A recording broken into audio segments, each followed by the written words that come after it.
Hello and good morning, Teddy. How are you doing? I'm doing great. How are you? Absolutely fantastic. Thank you so much for being a part of this docu-series, because I come from the farming area of Montana and Wyoming, and we don't know all the stories in this modern age of farming. Yes, sir. It's changed a lot since I bought my grandfather's old cotton farm in 1980. And I mean, everything from irrigation to what you're putting on that land. Yeah, we don't do any irrigation at all. We try to do things that are more sustainable, actually. With your activation of Brent Tree Farms, or the one thing that I love about this is the fact that you have really put some love into that soil. Is it giving back to you as well? Oh, yes. It's taken us many years to, when I bought the farm from my grandfather, the old soil was wore out from raising cotton on it year after year. The nutrition was gone out of the soil, and the dung beetles and earthworms were gone. And so it's taken 40 years to kind of get it to where it is today, so that we have an abundance of activity in the soil with dung beetles and earthworms. And the microbes are happy and going to town, and our grass is healthy and cattle are healthy. Oh my God! I had to do the same thing with this forest here in South Charlotte, North Carolina. Is that it became it lost everything, and learning how to use compost to get it in the ground to build up that relationship, to get mushrooms growing, because the trees need mushrooms in order to communicate. Yep, it's we've been doing things wrong for a long time, and it's going to take a while to correct them.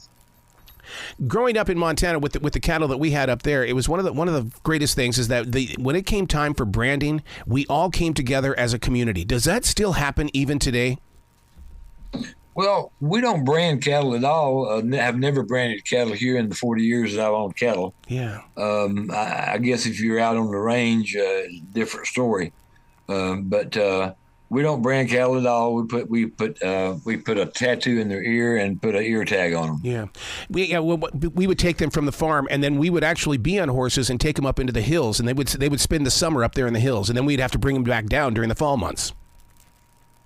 Yeah, we move the cattle from give them about an acre to an acre and a half a day, and keep them moving. They off the same piece of grass. They don't stay there very long.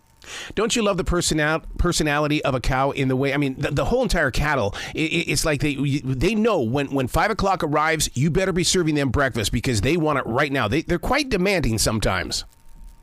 Yeah, we don't feed any grain at all. Really? We're 100% grass organization, a grass farm, and we don't feed any grain at all, but we try to rotate our cattle so that we got some standing hay in the wintertime. Yep.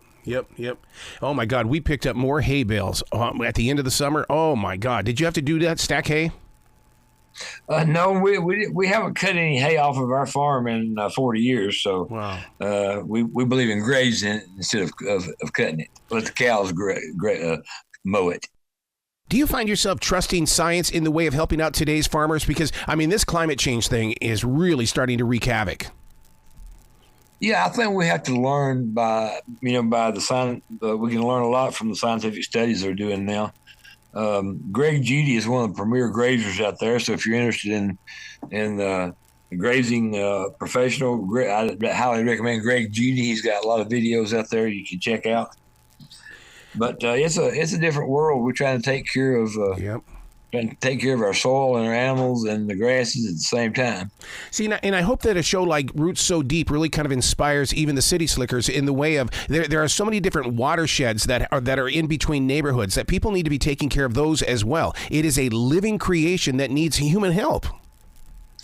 Yeah, we can sure contribute to the overall health of the environment. And raise good cattle and take care of our grasses at the same time if we learn the proper way to do it. So what did you learn by being a part of Roots So Deep? Well, I think it just reinforced the fact that we're trying to leave a lot of grass behind and still graze it down into the ground. And some of the first data we got back showed that we were able to absorb well over 2 inches of rain an hour. Wow. And our neighbor who did conventional grazing was only absorbing about 1.1 inches per hour. So it's like us being able to get twice the rainfall from just the system we're using for the soil to be able to be porous and hold water. So does that include, are you out there aerating that field? I mean, how are you getting the water down that far?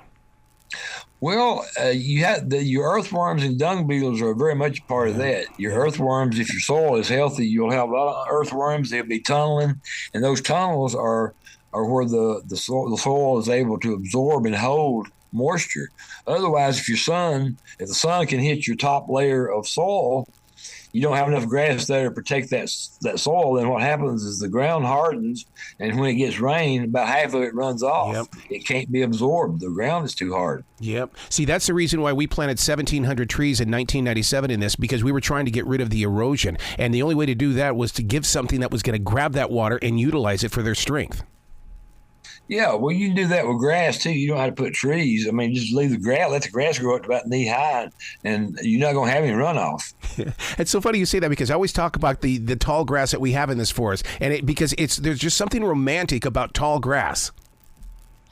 Well, you have to have some grass there to protect the soil, like I talked about earlier. Yeah. I think the biggest mistake the conventional grazers do is to eat their grass down into the soil, Yeah. Because I learned this area here used to be known for the wild roses as well as the wild grapes, and so I gave it back to nature, and God, they came back. Those grapes and roses came back, Teddy. Yeah, amazing. I love it. It's like a full circle moment. I'm sure you've had the same thing on your farm.